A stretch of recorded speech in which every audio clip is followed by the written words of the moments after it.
Ada penonton yang mengatakan bahwa ini adalah film di mana rasa sakit di belakangnya sangat besar.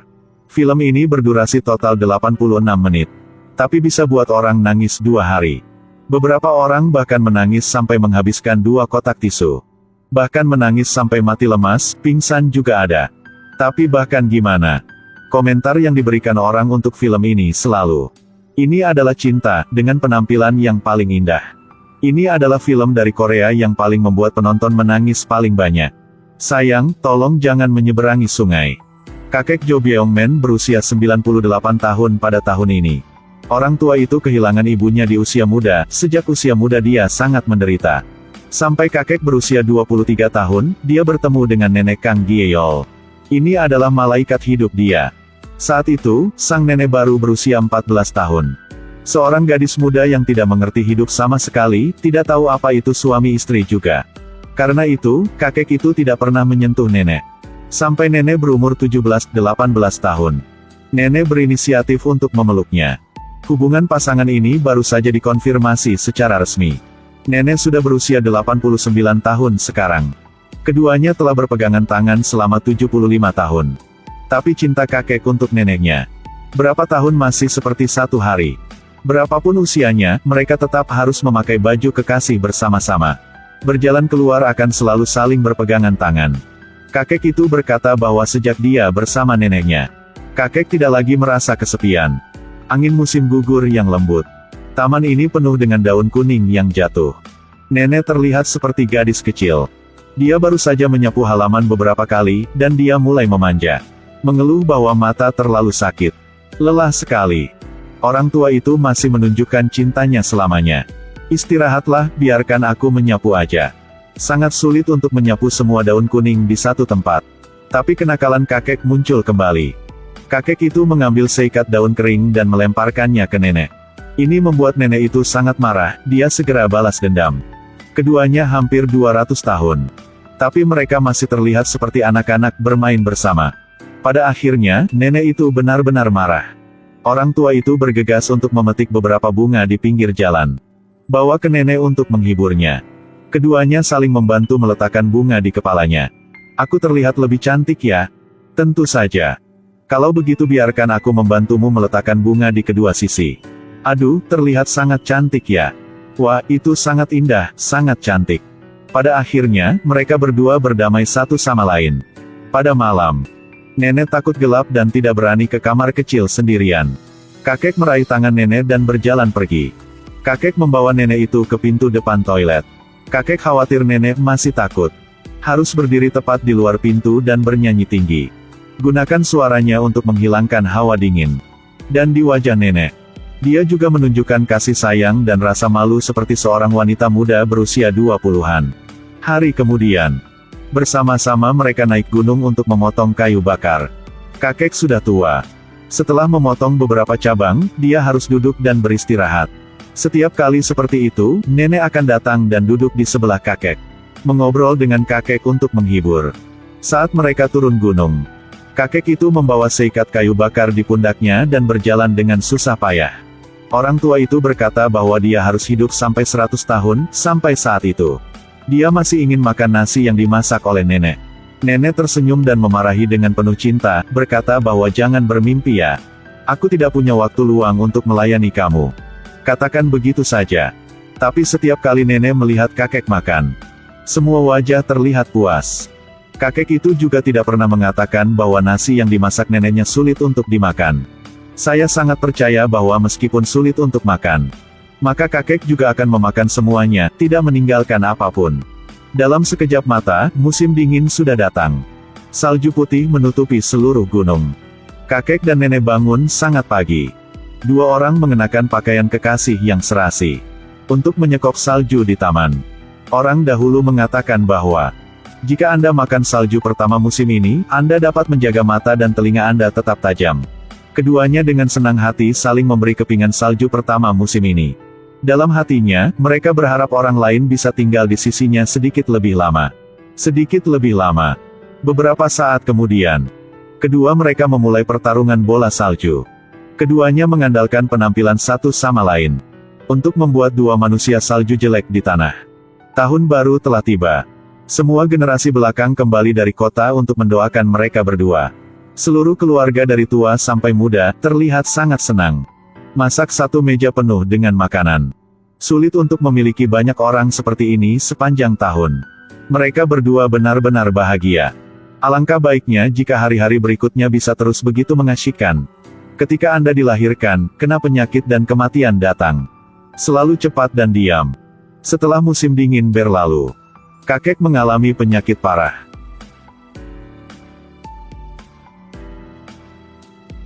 Penyakit dulunya kambuh lagi. Wajah kakek menjadi kuning seperti lilin lebah. Denyut nadi juga secara bertahap melemah. Tubuh kakek menjadi sangat kurus. Batuk yang berlangsung sepanjang hari dan malam membuat kakek tidak bisa tidur nyenyak di malam hari. Nenek menatapnya dan merasa sedih. Tapi nenek hanya bisa membantu kakek mengelus punggungnya. Sebelumnya, karena mereka ingin menghemat listrik. Jadi sekitar jam 10 malam, mereka berdua mematikan lampu dan tidur. Tapi sekarang kakek ingin kamar itu tetap menyala sepanjang malam. Nenek tahu kakek sedang khawatir. Dia khawatir ketika dia membuka matanya, dia melihat malam yang tak terbatas di sekitarnya. Dia khawatir dia tidak akan bisa melihat nenek lagi. Jadi tidak peduli seberapa mengantuknya. Maka nenek akan selamanya duduk di sebelah kakek. Tunggu sampai kakek tidur, lalu nenek baru tidur. Tapi nenek tidak tahu bahwa setiap kali dia menunggu nenek tertidur. Kemudian kakek diam-diam membuka matanya. Perhatikan baik-baik wajah nenek. Meskipun wajah ini telah dilihat kakek selama lebih 70 tahun. Tapi dia tidak merasa bosan. Cuman kali ini, di mata kakek, masih banyak kesedihan yang tak tertahankan. Lihat sekali lagi. Untuk bisa menyimpan wajah orang ini di hatinya. Kesehatan kakek semakin lemah. Baru beberapa langkah dan harus berhenti untuk istirahat. Bahkan mandi pun butuh bantuan dari nenek. Hari itu, orang tua itu ingin menggantung kembali cermin yang jatuh. Tapi seberapa keras dia mencoba, cermin tetap tidak bergerak. Orang tua itu menjadi sangat lemah sehingga bahkan kekuatan ini tidak lagi tersedia. Akhirnya, nenek harus meminta bantuan tetangga. Cermin telah digantung. Tapi suasana hati orang tua itu bahkan lebih sedih. Waktu memang seperti itu. Tunggu sampai kita tua. Maka kita mengkritik diri kita sendiri sebagai tidak berguna. Hari ini, kakek dan nenek bangun sangat pagi. Pergi ke pasar untuk membeli pakaian tidur untuk anak-anak. Nenek masuk ke toko pakaian. Beli 3 set untuk anak usia 3 tahun, 3 set untuk anak usia 6 tahun. Ini bukan untuk cucu mereka. Tetapi untuk membeli untuk anak kandung mereka. Ternyata kakek dan nenek memiliki total 12 anak. Tetapi karena kekacauan perang, 6 anak meninggal. Ini adalah rasa sakit abadi di hati pasangan tua. Saat menata ulang pakaian, nenek tidak bisa menahan air matanya. Pakaian ini sangat cantik. Tapi sayang sekali anak-anak tidak pernah memakainya saat mereka masih hidup. Mereka berdua membuat janjian. Siapapun itu akan pergi menemui anak-anaknya dulu. Orang itu harus membawa pakaian ini. Nenek mulai menangis. Ini adalah pertama kalinya nenek mendiskusikan kematian dengan kakek. Dalam sekejap mata, ini musim panas lagi. Hari ini adalah ulang tahun ke-90 nenek. Para generasi belakang dari kota semua berkumpul di sini sejak pagi hari. Tidak hanya memasak sebuah meja yang penuh dengan makanan, tapi juga membeli kue ulang tahun. Kali makan bersama ini, pasangan tua itu merasa sangat bahagia dan puas. Tapi apa yang terjadi setelah makan? Langsung bikin nenek nangis. Ada pertengkaran di meja makan. Saudara bahkan ingin berkelahi. Orang tua yang berusia di atas 90 tahun harus diam-diam menangis. Hati kakek sangat tidak nyaman. Kakek tidak ingin menjadi beban bagi anak-anaknya. Pasangan tua masih membuat janji untuk memilih waktu yang tepat untuk pergi ke rumah sakit untuk pemeriksaan. Kesehatan orang tua itu semakin memburuk. Jika dia mengambil 2 langkah, dia harus berhenti untuk beristirahat. Nenek bisa tidak tahan untuk lihat kakek capek. Nenek duduk di sebelahnya dan dengan lembut ngomong sama kakek. Jika sudah lelah, bisakah kita kembali aja? Tapi kakek sangat gigih, dia pasti harus pergi ke rumah sakit untuk memeriksa. Tunggu sampai pasangan itu mencapai rumah sakit. Nenek melakukan pemeriksaan. Dan kakek diam-diam berdiri di satu sisi untuk menunggu. Meskipun nenek sudah tua, tapi nenek masih sangat takut disuntik. Setelah disuntik, nenek bilang membenci kakeknya. Kamu benar-benar menyebalkan. Aku ada di sana untuk menderita, dan kamu tidak datang untuk menghiburku. Orang tua itu tersenyum dan tidak berkata apa-apa. Tapi sambil menunggu hasil tes, tangan kakek tidak berhenti menggosok lutut nenek yang disuntik itu. Itulah cinta. Dalam kesepian, tapi beratnya 1000 kilo. Benar-benar berharap hari-hari seperti ini tidak pernah melihat akhirnya. Tapi kabar buruk selalu datang tiba-tiba. Suatu hari di malam hari, kondisi kakek tiba-tiba menjadi serius. Orang tua itu batuk terus-menerus sepanjang malam. Tenggorokan seperti embusan angin yang bertiup kencang. Setiap kali kakek menarik napas, dia harus menggunakan semua kekuatannya. Dini hari berikutnya, putri bungsu dan kakak tertua telah kembali dari kota. Melihat penampilan ayahnya yang tersiksa, putri bungsu mulai menangis. Dia menangis sambil memanggil, "Suruh ayah bangun dan minum obat. Jika ayah minum obat, kondisi akan menjadi lebih baik. Harus terus hidup." Mendengar kata-kata ini, nenek menangis tanpa suara. Nenek berkata kepada putrinya. Mereka berdua pergi ke rumah sakit untuk memeriksa. Kata dokter, kakek terlalu tua. Kali ini mungkin tak tertahankan. Kakak laki-laki tertua buru-buru memanggil semua orang untuk memberitahu. Semua segera pulang. Bertemu untuk terakhir kalinya. Melihat ayahnya dengan ekspresi penderitaan. Bahkan putra sulung tidak bisa mengendalikan suasana hatinya. Semua orang belum siap. Maka perpisahan akan segera datang untuk mereka. Hanya wanita tua yang terlihat begitu tenang. Di hari hujan, nenek mengeluarkan pakaian musiman kakek. Lalu bawa ke tungku dan bakar perlahan. Nenek khawatir kakek pergi ke sisi lain dan tidak punya pakaian untuk dipakai. Jika sesuatu terjadi, dia punya pakaian ketika dingin. Jadi bersiaplah seperti itu. Maka nenek dapat tenang hati. Nenek berkata, kali ini kakek membantu membuka jalan untuknya. Karena mereka akan segera bertemu lagi. Konon mengatakan bahwa orang-orang setelah kematian akan melangkah melintasi sungai. Lalu pergi ke sisi lain adalah istana Ming. Meskipun nenek juga telah menerima kematian. Tapi setiap hari, nenek selalu membawa payung dan berdiri di tepi sungai.